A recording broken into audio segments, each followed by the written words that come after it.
আসসালামু আলাইকুম। দুপুর 2টার শীর্ষ সংবাদে স্বাগত জানাচ্ছি আমি বিথি।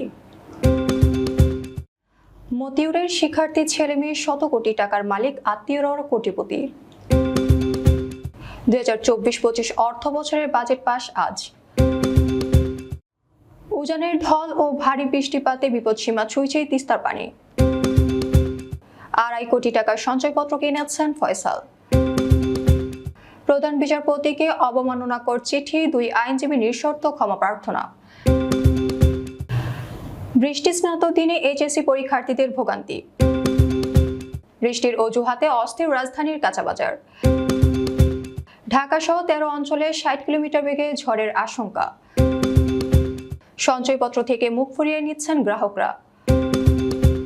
আওয়ামী লীগ সভাপতির বিরুদ্ধে পল্লী বিদ্যুৎ সমিতির কর্মীদের মারধরের অভিযোগ। গৃহকর্মীকে ধর্ষণ ও সেই ভিডিও ছড়িয়ে দেওয়ায় ফিজিওথেরাপিস্ট গ্রেপ্তার।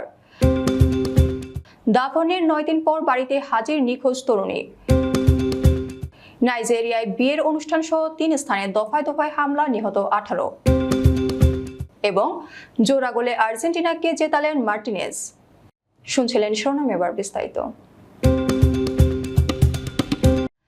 ছাগলকাণ্ডে আলোচনায় আসা মতিউর রহমানের কথা এখন টক অব দ্য কান্ট্রি। জাতীয় রাজস্ব বোর্ডের সাবেক সদস্য মতিউরের বিরুদ্ধে ক্ষমতার অপব্যবহার, ঘুষ লেনদেনের মাধ্যমে অবৈধ সম্পদ অর্জন ও মানি লন্ডারিং এর অভিযোগ অনুসন্ধান করছে দুর্নীতি দমন কমিশন।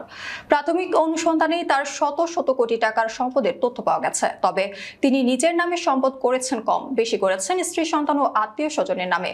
মতিউর পরিবার নিয়ে সে বাসা বাড়িতে থাকেন, সেগুলো নিজের নামে করেননি।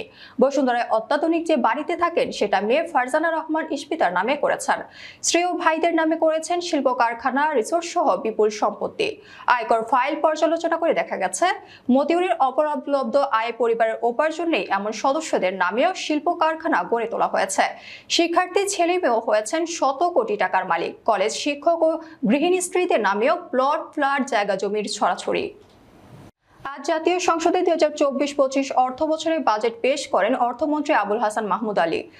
সুখী, সমৃদ্ধ, উন্নত বাংলাদেশ বিনির্মাণে অঙ্গীকার শিরোনামে আগামী অর্থ বছরের জন্য 7,97,000 কোটি টাকার বাজেট প্রস্তাব করেন অর্থমন্ত্রী। বড় কোনো পরিবর্তন ছাড়াই পাশ হচ্ছে প্রস্তাবিত এই বাজেট। রোববার জাতীয় সংসদে 2024-25 অর্থ বছরের প্রস্তাবিত বাজেট উত্থাপন করবেন অর্থমন্ত্রী। পরে তা সংসদ সদস্যদের কণ্ঠভোটে পাশ হবে। অর্থমন্ত্রী হিসেবে আবুল হাসান মাহমুদ আলীর প্রথম বাজেট হতে যাচ্ছে এটি। এর আগে শনিবার জাতীয় সংসদে কয়েকটি সংশোধন সহ অর্থ বিল 2024 পাশ হয়েছে। বিলটি পাশের আগে বিলের উপর সংশোধনী প্রস্তাব গ্রহণের মাধ্যমে সংসদ সদস্যদের শুল্কমুক্ত গাড়ি আমদানির সুযোগ বহাল রাখা হয়। এছাড়া 15% কর দিয়ে কালো টাকা সাদা করার সুযোগ দেওয়া হয়েছে। উজানের ঢল ও ভারী বৃষ্টিপাতে তিস্তা নদীর পানি বৃদ্ধি পেয়ে বিপদসীমার কাছাকাছি প্রবাহিত হচ্ছে। এতে জেলার 5 উপজেলার নদী তীরবর্তী নির্মাঞ্চল ও তিস্তা চরাঞ্চলের 2000 পরিবার পানিবন্দী হয়ে পড়েছে। পানি নিয়ন্ত্রণে দেশের বৃহত্তম সেচ প্রকল্প তিস্তা ব্যারাজের 44টি গেট খুলে রেখেছেন কর্তৃপক্ষ। রোববার সকাল 8টা থেকে দুয়ানি তিস্তা ব্যারাজ পয়েন্টে পানি প্রবাহ বিপদসীমার কাছাকাছি দেখা গেছে। এর আগে সকাল 6টার দিকে দুয়ানি তিস্তা ব্যারাজ পয়েন্টে পানি প্রবাহ বিপদসীমার 4 সেন্টিমিটার উপর দিয়ে প্রবাহিত হয়, যা স্বাভাবিক 52.15 সেন্টিমিটার। নিজের ও স্বজনদের নামে 3 মাসে 1,45,00,000 টাকার পারিবারিক সঞ্চয়পত্র কিনেছিলেন জাতীয় রাজস্ব বোর্ডের প্রথম সচিব কর্মকর্তা কাজী আবু মাহমুদ ফয়সাল। এমনটি জানিয়েছে দুর্নীতি দমন কমিশন। এর আগে গত 27 জুন ফয়সালের স্থাবর অস্থাবর সব সম্পত্তি বাজেয়াপ্ত করতে সংশ্লিষ্ট কর্তৃপক্ষকে নির্দেশ দেন আদালত।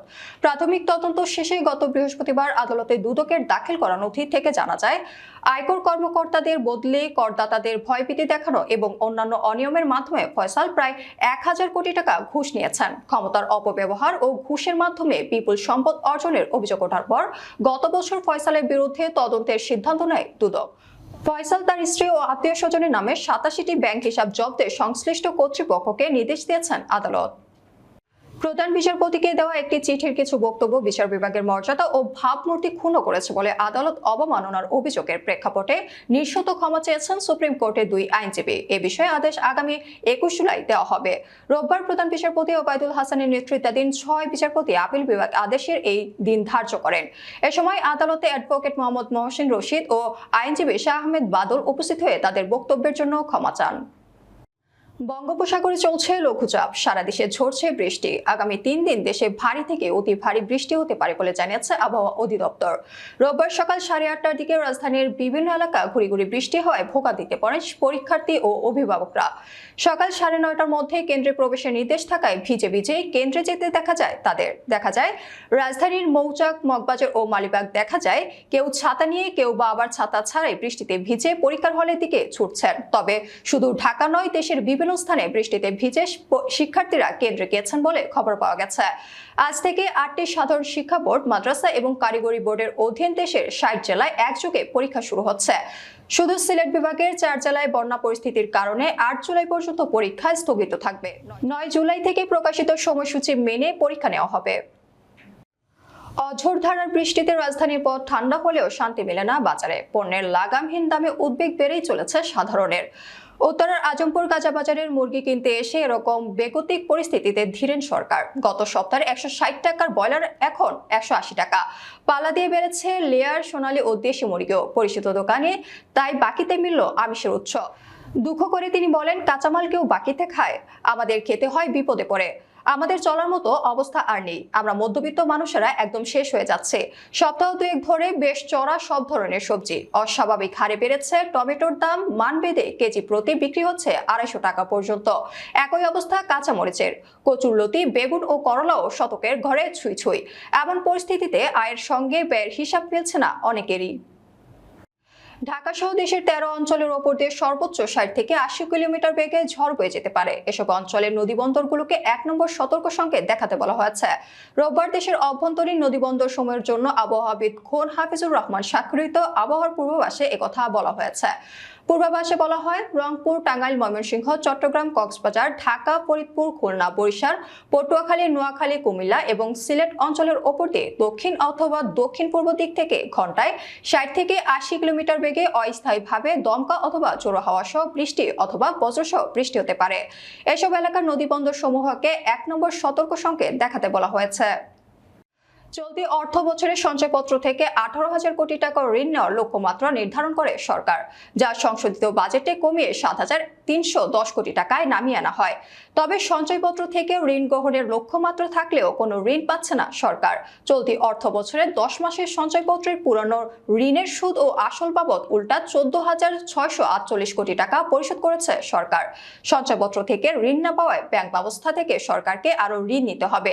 এদিকে তারল্য সংকটের কারণে কেন্দ্রীয় ব্যাংক থেকে নিয়মিত ধার করে চলেছে অনেক ব্যাংক। এমন অবস্থায় খোদ কেন্দ্রীয় ব্যাংকই সরকারকে ধার দিচ্ছে, যা কেন্দ্রীয় ব্যাংকের সংকোচনমূলক মুদ্রানীতির সাংঘর্ষিক। সঞ্চয়পত্র ও কাঙ্ক্ষিত হারে বিদেশি ঋণ না পাওয়ায় চলতি মাসের 13 দিনে ব্যাংক ব্যবস্থা থেকে 35,000 কোটি টাকা ধার করেছে সরকার, যার মধ্যে 15,000 কোটি টাকা দিয়েছে কেন্দ্রীয় ব্যাংক। অ্যাডভান্স ও ওভারড্রাফট হিসেবে এই ঋণ দিয়েছে কেন্দ্রীয় ব্যাংক। কুড়িগ্রামের উলিপুরে ইউনিয়নে আওয়ামী লীগ সভাপতির বিরুদ্ধে পল্লী বিদ্যুৎ সমিতির কর্মীদের মারধরের অভিযোগ উঠেছে। এ ঘটনায় থানায় লিখিত অভিযোগ দেওয়ার 2 দিন পার হয়ে গেলেও অজ্ঞাত কারণে আইনগত ব্যবস্থা নেয়নি পুলিশ। মারধরের ঘটনায় কোনো প্রতিকার না পেয়ে ক্ষোভ প্রকাশ করেছেন ভুক্তভোগীরা। শুক্রবার দুপুরে উপজেলার তবকপুর ইউনিয়নে মারধরের ঘটনাটি ঘটেছে। ভুক্তভোগীরা জানান, তবকপুর ইউনিয়নের রুহিয়ারপাড় এলাকায় শুক্রবার কুড়িগ্রাম লালমনিরহাট পল্লী বিদ্যুৎ সমিতির উলিপুর জোনাল অফিসের পক্ষে বকেয়া বিলের জন্য বিদ্যুৎ সংযোগ বিচ্ছিন্নকারী একটি দল যান। তারা আওয়ামী লীগের সভাপতি রেজাউল করিম রাজার বাড়িতে গিয়ে তার শিল্প সংযোগের চলতি বছরের মে মাসের বকেয়া বিল পরিশোধ রয়েছে কিনা তা জানতে চান। এ সময় সংযোগ বিচ্ছিন্নকারী দলকে রাইস মিলের বিল পরিশোধের কপি দেখানো হলে তারা চলে যান। পরে এ ঘটনায় ক্ষুব্ধ হয়ে রাজা সাঙ্গপাঙ্গকে সঙ্গে নিয়ে সেখানে গিয়ে পল্লী বিদ্যুৎ অফিসের সংযোগ বিচ্ছিন্নকারী দলের সদস্যদের কাছে জানতে চান, কে কে আমার বাড়ি গিয়েছিলে। একথা বলার পর লোহার রড দিয়ে ওই দলের ওপর অতর্কিত হামলা চালান। গাজীপুরের শ্রীপুরে কিশোরী গৃহকর্মীকে একাধিকবার ধর্ষণের অভিযোগে ডাক্তার ফরহাদুজ্জামান নামের এক ফিজিওথেরাপি চিকিৎসককে গ্রেফতার করেছে পুলিশ। ধর্ষণের ভিডিও মোবাইল ফোনে ধারণ করে তার সামাজিক যোগাযোগ মাধ্যমে ছড়িয়ে দেওয়ার ভয় দেখিয়ে ওই চিকিৎসক কিশোরীকে একাধিকবার ধর্ষণ করেন বলে অভিযোগ উঠেছে। জানা গেছে, এরই মধ্যে আপত্তিকর ভিডিও সামাজিক যোগাযোগ মাধ্যমে ছড়িয়ে দিয়েছেন অভিযুক্ত চিকিৎসক। শনিবার রাতে শ্রীপুর পৌরসভার শ্রীপুর বাজারের নিজস্ব চেম্বার থেকে তাকে গ্রেফতার করেছে শ্রীপুর থানা পুলিশ। গ্রেফতারকৃত ডাক্তার ফরহাদুজ্জামান শ্রীপুর পৌরসভার 2 নম্বর ওয়ার্ডের আবুল হাসেবের ছেলে। তিনি তিনি একজন ফিজিওথেরাপি চিকিৎসক, তার বাবা একজন আইনজীবী। ভুক্তভোগী গৃহকর্মীর বাড়ি ময়মনসিংহ জেলার ঈশ্বরগঞ্জ উপজেলায়, তার বাবা একজন রিকশা চালক। দাফন সম্পন্ন হয়েছে, এমনকি দাফনের 3 দিন পর কুলখানি অনুষ্ঠানও হয়েছে। পরিবারের সবাই শোকগ্রস্ত। এরই মাঝে দাফনের 9 দিন পর বাড়িতে হাজির হলেন লোকসান আক্তার। ঘটনাটি ঘটেছে কুমিল্লার 14গ্রাম উপজেলার গুণবতী ইউনিয়নের রাজবল্লভপুর গ্রামে। এ নিয়ে পুরো এলাকা জুড়ে চাঞ্চল্যের সৃষ্টি হয়েছে। ফিরে আসা তরুণীকে এক নজর দেখতে উৎসুক মানুষ তার বাড়িতে ভিড় করছেন। জানা গেছে, গত মে মাসের শেষ দিকে রোকসানা 14গ্রামে নিজ বাড়ি থেকে ছোট ভাই সালাউদ্দিনের চট্টগ্রামের বাসায় বেড়াতে যান। 1 জুন ভোরে কাউকে না জানিয়ে রোকসানা বাসা থেকে বের হন। এরপর দীর্ঘদিন খোঁজাখুঁজি করেও তার সন্ধান পাওয়া যায়নি। গত 17 জুন ফেনী শহরে জিয়া মহিলা কলেজের সামনে ড্রেনের মাঝে এক নারীর লাশ পাওয়া যায়। ওই লাশ রোকসানার বলে শনাক্ত করেন পরিবার। ওই দিন বাদ আসর তার লাশ দাফন করা হয়। লাশ দাফনের 9 দিন পর বাড়িতে ফিরে আসেন। নাইজেরিয়ায় প্রাণঘাতী বিস্ফোরণে কমপক্ষে 18 জন নিহত হয়েছেন, আহত হয়েছেন অন্তত আরো 30 জন। আফ্রিকার এই দেশটির উত্তরাঞ্চলে দফায় দফায় বিস্ফোরণে প্রাণহানির এই ঘটনা ঘটে। রোববার এক প্রতিবেদনে এই তথ্য জানিয়েছে সংবাদ মাধ্যম বিবিসি। এতে বলা হয়েছে, নাইজেরিয়ার উত্তর পূর্ব বর্নে প্রদেশে ধারাবাহিক বিস্ফোরণে অন্তত 18 জন নিহত হয়েছেন, আরো 30 জন আহত হয়েছেন বলে কর্মকর্তারা জানিয়েছেন। সেনাবাহিনীর পক্ষ থেকে কারফিউ জারি করা হয়েছে, তবে এখনো কেউ হামলার দায় স্বীকার করেনি। মূল একাদশে নেই Lionel Messi, Alexis Mac Allister, Rodrigo De পলের মতো নিয়মিত সপক। আগেই কোয়ার্টার ফাইনাল নিশ্চিত করে ফেলায় এদিন মূল খেলোয়াড়দের বিশ্রামে রেখেছিলেন কোচ লিওনেল স্কালোনি।